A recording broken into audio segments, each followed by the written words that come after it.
Hi, I'm Dr. Dewald, and I decided we should make a few videos so people could understand a little bit more about what we do here and what makes us different. I thought today I would start with who am I and why did I become a chiropractor and what am I dealing with and why has chiropractic helped me so much.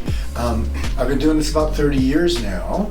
It has really helped me a lot at the time when I was younger and needed to start with chiropractic, and once I started it, I realized I really enjoyed it and I decided to become one.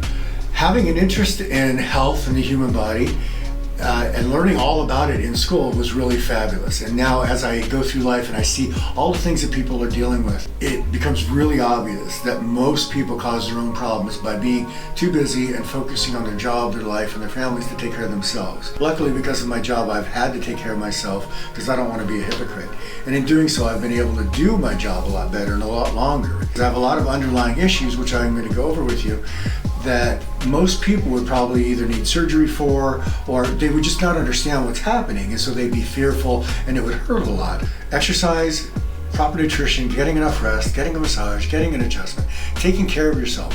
Self-care is absolutely the most important thing we can do for ourselves.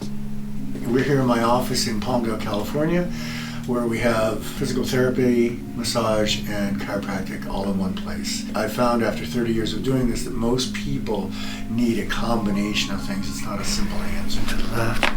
Nice, Jason.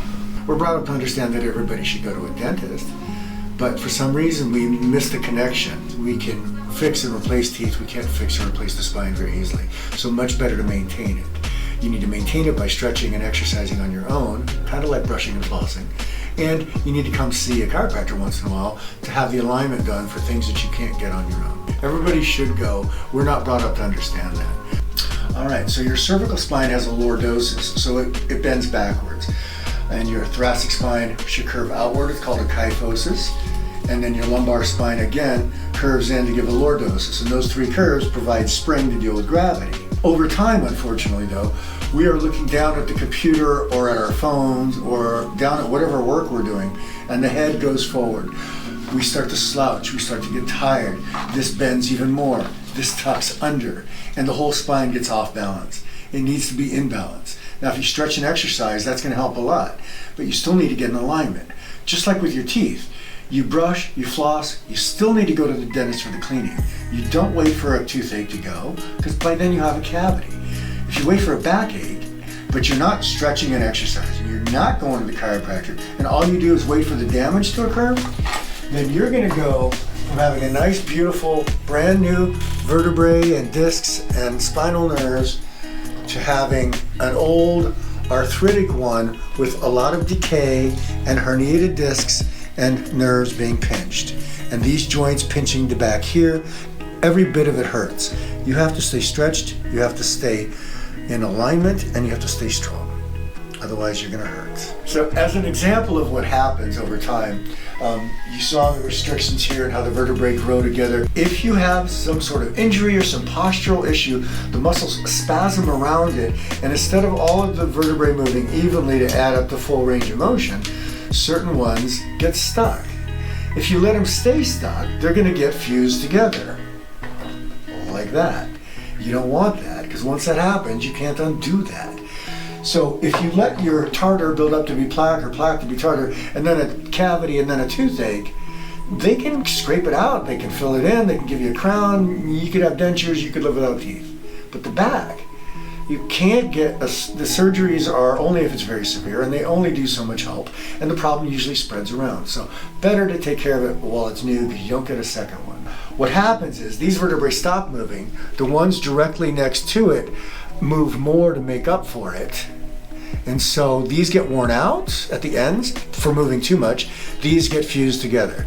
All of it is arthritis. This is fusion arthritis. This is wear and tear arthritis. You don't want either one.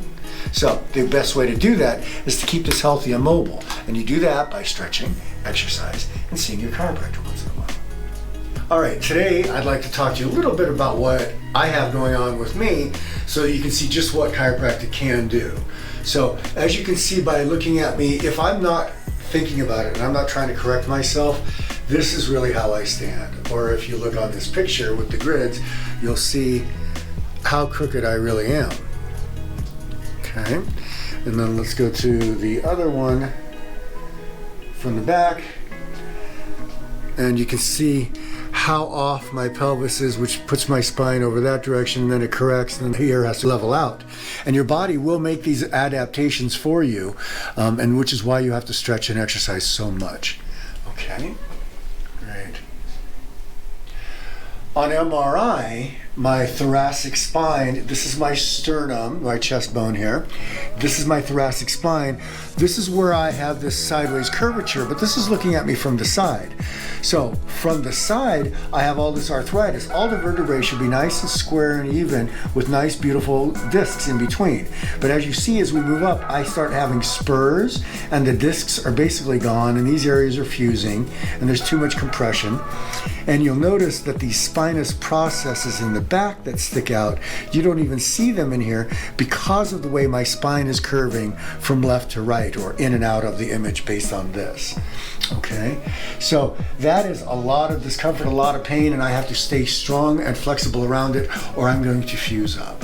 Let's go over to my lower back, and here you can see normal vertebrae, normal disc, normal vertebrae, normal disc, but these two basically are fused together to L5 to L4 and L5 to the sacrum. There's no disc there, and if this was an MRI instead of a CT, you would see that I have disc herniations as well. So while all of this stuff is painful, and my pain levels can be to a 7 to a 10 at their worst, they're usually a 3 to a 5, primarily because I exercise. They're rarely a 0, maybe laying in bed on a heating pad. But that's life, and as I get older, it's not any easier. Now that I'm almost 60, I'm really glad that I've taken care of myself. A lot of it has to do with diet as well. Exercise is a big deal, getting enough sleep, drinking enough water. Just like Grandma said, she wasn't wrong.